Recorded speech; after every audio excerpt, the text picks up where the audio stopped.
সেদিন থেকে সাধারণ মানুষ ওপেন আলেমদের বিরুদ্ধে বলা শুরু করেছে। স্ক্রিনের ওপারে দেখতে পাওয়া এই মানুষটিকে আমরা অনেকেই চিনি, একজন আলোচিত ইসলামিক বক্তা, জনপ্রিয় লেখক আর সফল উদ্যোক্তা।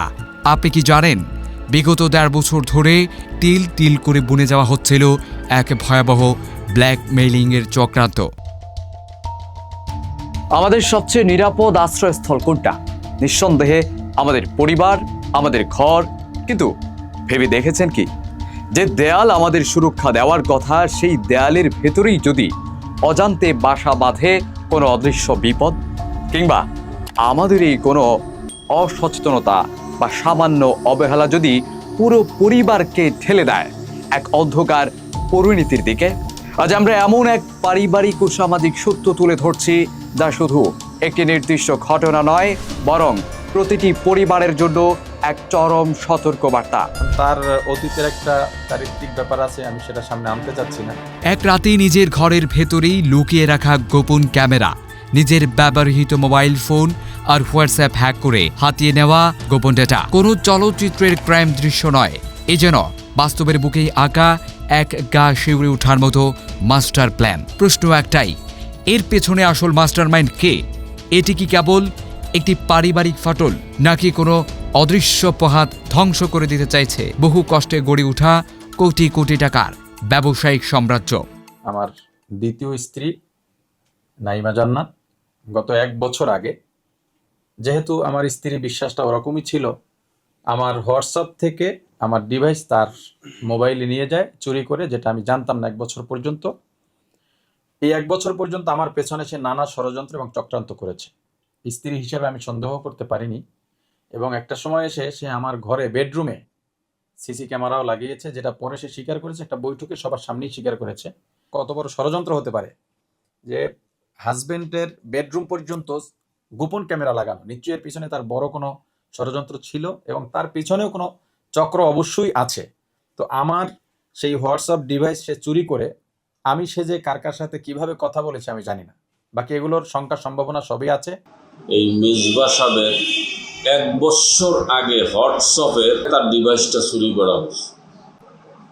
দ্বিতীয় নম্বর হলো বেডরুমে সিসি ক্যামেরা লাগানো হয়েছে, আর সেটা করছে কে? নাইমা।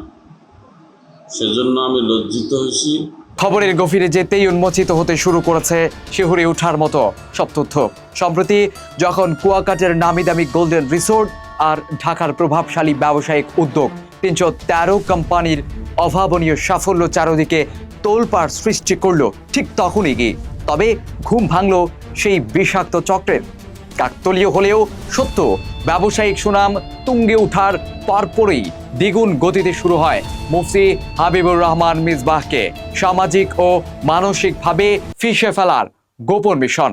একজন মানুষকে একেবারে শেষ করে দেওয়ার জন্যে পরিকল্পিতভাবে বহুদিন আগ থেকে চতুর্মুখী ষড়যন্ত্রের জাল আমার চারপাশে বিছানো হয়েছে, যাতে সাধারণ মানুষকে, গণমানুষকে বিভ্রান্ত করা যায়।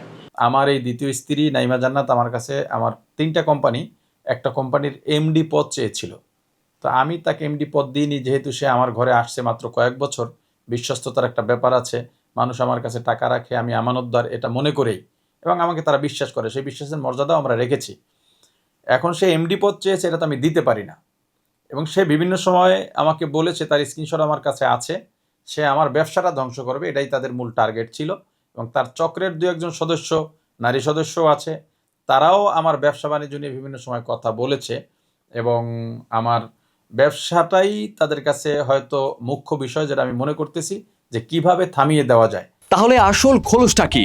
গত 12 আগস্টের পারিবারিক দরবার যেন সত্যের সব পর্দা উন্মোচিত করে দিল, যেখানে মুফতি মিসবাহ নিজের ঘর ও সংসার বাঁচাতে হাত বাড়িয়ে দিয়েছিলেন, সেখানে প্রতিপক্ষ টেবিলের উপর ছুড়ে দেয় তাদের আসল ডিমান্ড ড্রাফট। শুধু সংসার ভাঙা নয়, কাবিন ইত্যাদির খোরপোশ সন্তানের জন্য মোটা অঙ্কের মাসোয়ারা, আর এক লুফতে 20 লাখ টাকার এক বিশাল ক্ষতিপূরণের শর্ত।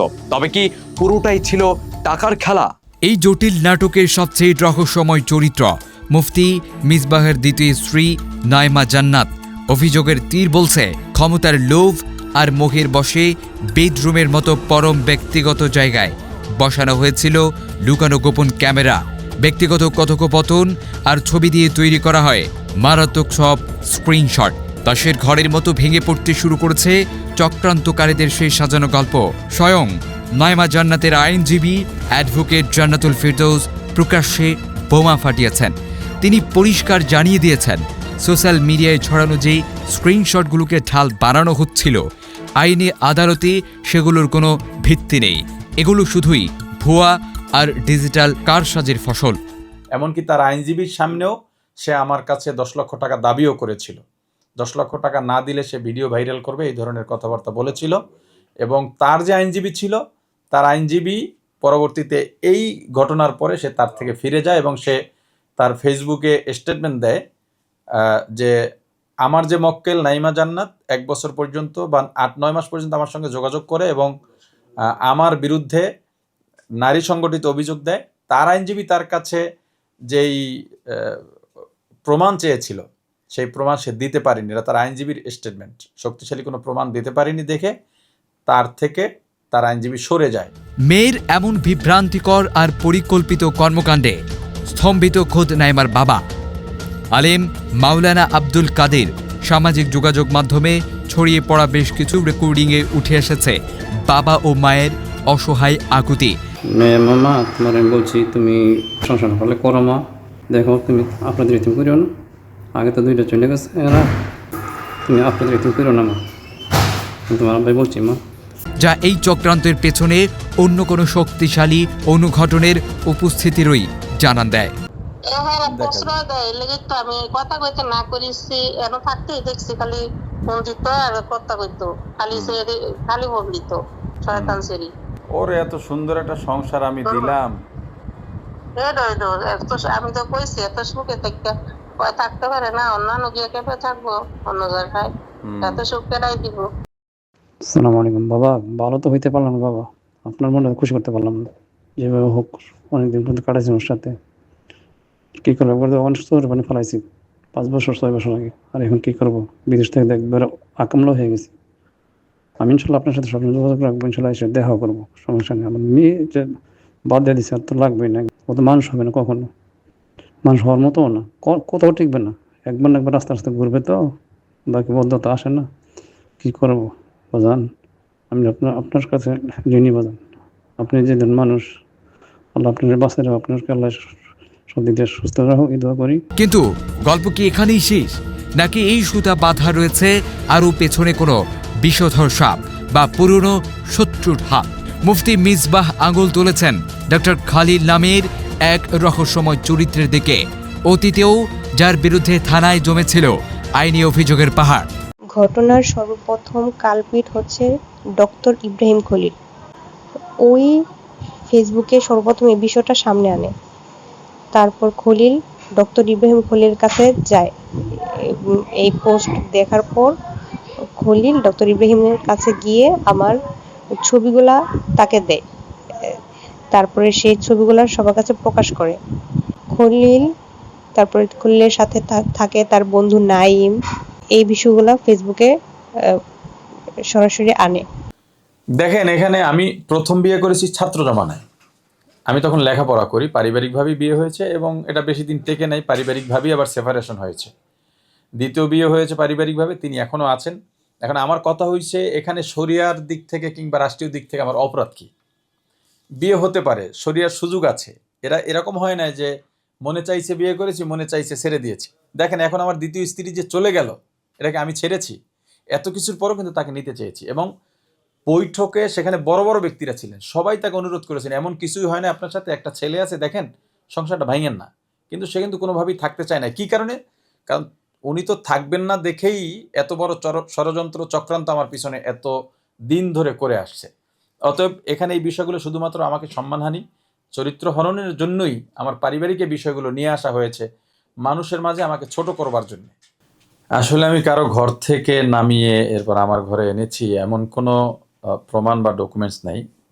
আমার যেই স্ত্রী এ ব্যাপারে অভিযোগ করেছে, যখন আমার ঘরে এসেছে তার আগেই তার নিজের আইডিতে লাইভ করা ইউটিউবে সার্চ দিলেই পাওয়া যাবে। সে নিজেই বলেছে আমার ব্যাপারে যে আমি আসলে তাকে আনিনি, বরং সে নিজে কাবিনের বলে কোডের মাধ্যমে তার আগের স্বামীকে তালাক দিয়েছে। এরপরে তার নানা, তার মামা, তার খালু এরা মিলে আমার কাছে প্রস্তাব নিয়ে এসেছিল, যেহেতু যে কোনো কারণে আপনার সঙ্গে তার নাম জড়িয়ে গেছে, এখন সে যাবে কোথায়, আপনি তাকে বিয়ে করুন। পরে আমি বাসা থেকে নেমে সাথে সাথেই আমি আব্বু আম্মু তারপর ছোটো বোনকে মেসেজ পাঠাইলাম যে আমি আমার জিম্মায় বের হইছি। হুজুরের সাথে আমার কোনো সম্পর্ক ছিল না। খালুর সঙ্গে যখন হুজুর একবার ছবি দেখছিলাম তখন আমি হুজুরকে এক মেসেজ দিয়েছিলাম, এই টুকটাক কথা হয়েছিল। আমি, আমার শ্বশুর, আমার ভাইরা সহ প্রায় 8-10 জনে গিয়ে মেয়ে পক্ষ থেকে আমরা গিয়ে মেজবা সাহেবের সাথে বিয়ের প্রস্তাব দিয়ে এভাবে আমরা বিয়ে দিয়ে আসি, এবং সেটা শরীয়ত সম্মতভাবেই।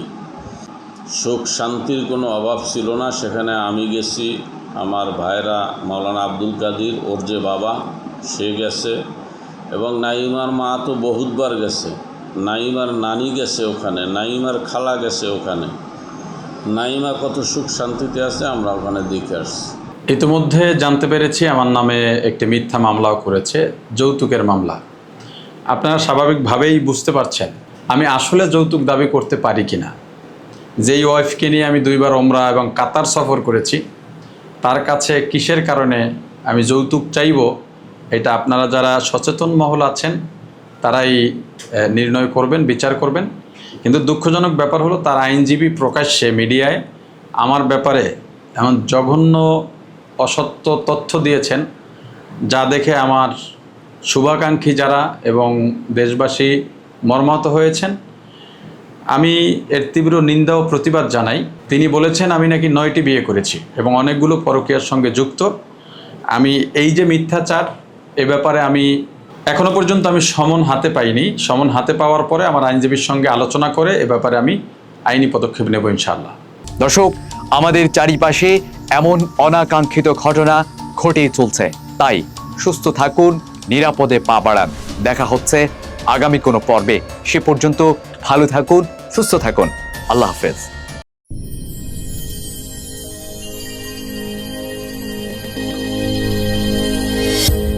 ভিশন 24, দৃষ্টিতে বিস্ময়।